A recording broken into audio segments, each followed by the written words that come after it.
vanad ja noored. Esimene peatükk. Päike on juba loojas, ainult punetav taevas näitab veel kohta, kuhu ta kadus.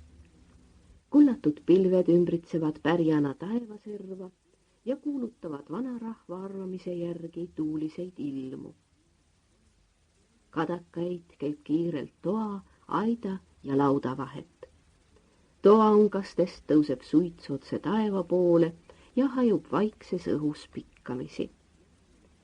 Karjamaa poolt kostev, lähenev kellade kõlin, kaugemal soost 2 inimese koguhääl. Mees ja naine laulavad, paistab, et heinalised tulevad töölt koju.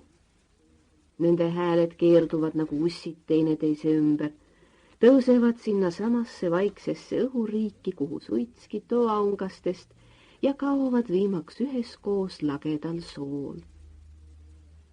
Kari liigub tänavat mööda üles, astub karjaaeda, kust lehmad ammumisega talitajat eite teretavad.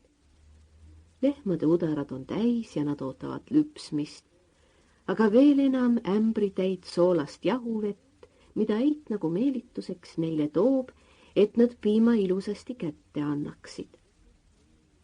Natukese aja pärast on ka heinalised kolmekesi kodus.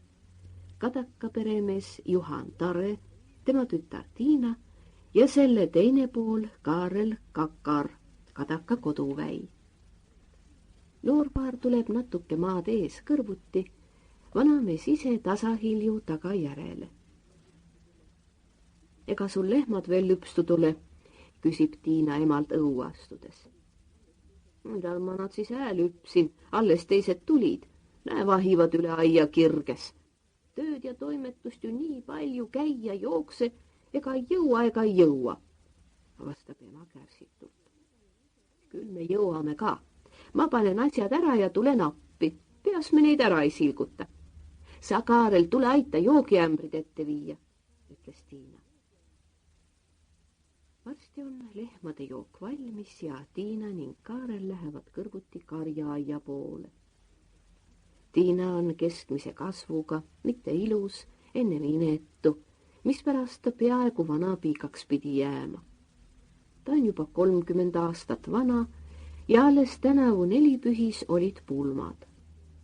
Loomult on ta vaikne ja tõsine, millest ka kaunis suured silmad näivad jutustavad. Naljasõnu ei ole tema suust vist ükski noormees kuulnud. Sample complete. Ready to continue?